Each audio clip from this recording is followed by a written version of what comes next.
हरियाणा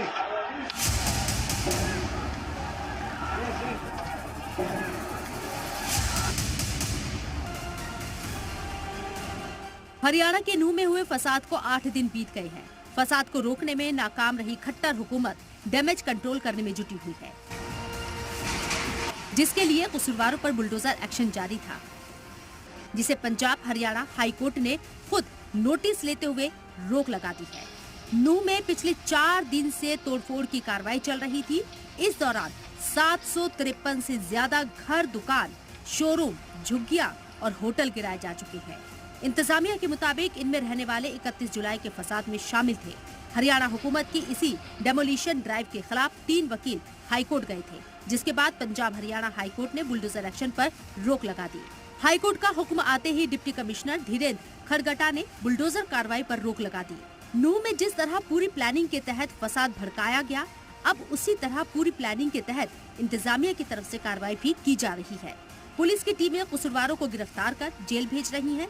तो नूह में अब तक इंतजामिया ने 37 जगहों पर कार्रवाई कर 753 से ज्यादा घर, दुकान, शोरूम, झुग्गियां और होटल गिराए हैं।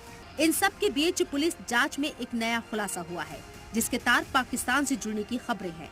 जराये के मुताबिक गुरुग्राम पुलिस के हाथ कुछ ऐसे सबूत लगे हैं जो इस बात की तस्दीक करते हैं कि 31 जुलाई के फसाद में पाकिस्तान से भी आग भड़काई गई।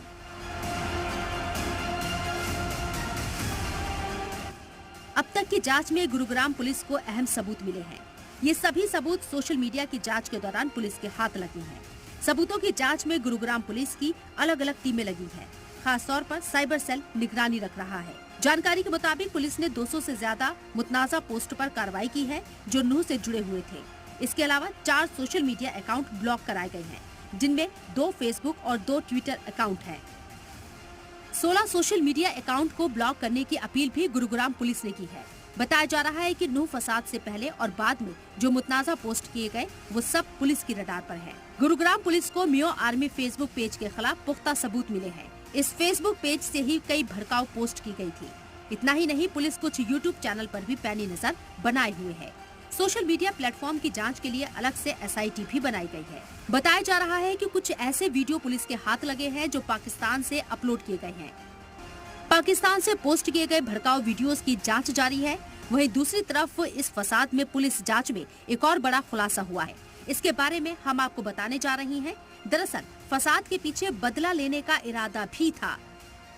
जराये के मुताबिक 31 जुलाई को हुए फसाद के इल्जाम में गिरफ्तार किए गए लोगों ने पुलिस के सामने कई राज उगले हैं, जिसमें सबसे अहम बात ये है कि नासिर और जुनैद के कत्ल का बदला लेने की नियत से ही नूह में फसाद का प्लान बनाया गया। ये प्लान 10 दिन पहले से बन रहा था। नूह हिंसा पूरी प्लानिंग के साथ हुई। इसका दावा हरियाणा हज कमेटी के साबिक चेयरमैन औरंगजेब ने किया है। औरंगजेब का दावा है कि नूह के कुछ बड़े सियासी परिवार भी फसाद की साजिश में शामिल हैं। यहाँ के 4-5 परिवार ही हैं जो आज तक मेवात में हुकूमत करता आ रहे हैं। एक जाकिर का बाप तैयब हुसैन जाकिर, एक आफताब अहमद है, मम्मन खान है, इधर रईसार आज़ाद है, इधर इलियासर वो रहीम खां के बेटे हैं। ये 5 परिवार एक ऐसे हैं जिन्होंने पूरी कौम को बेवकूफ़ बना के रख रखा है। हमारा जो यहाँ जो दंगा हुआ है, ये प्री प्लान के तहत हुआ है और इसमें मैं कहीं समझता हूँ कि यहाँ के राजनीतिक लोगों का विशेष तौर पर हाथ है और इन जानबूझ के मेवात को जड़वाया है।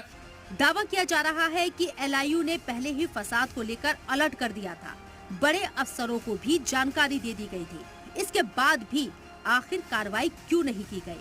अब सवाल इस बात को लेकर उठ रहा है कि आखिर नूह का इंतजामिया क्या कर रहा था। ब्यूरो रिपोर्ट, जी मीडिया।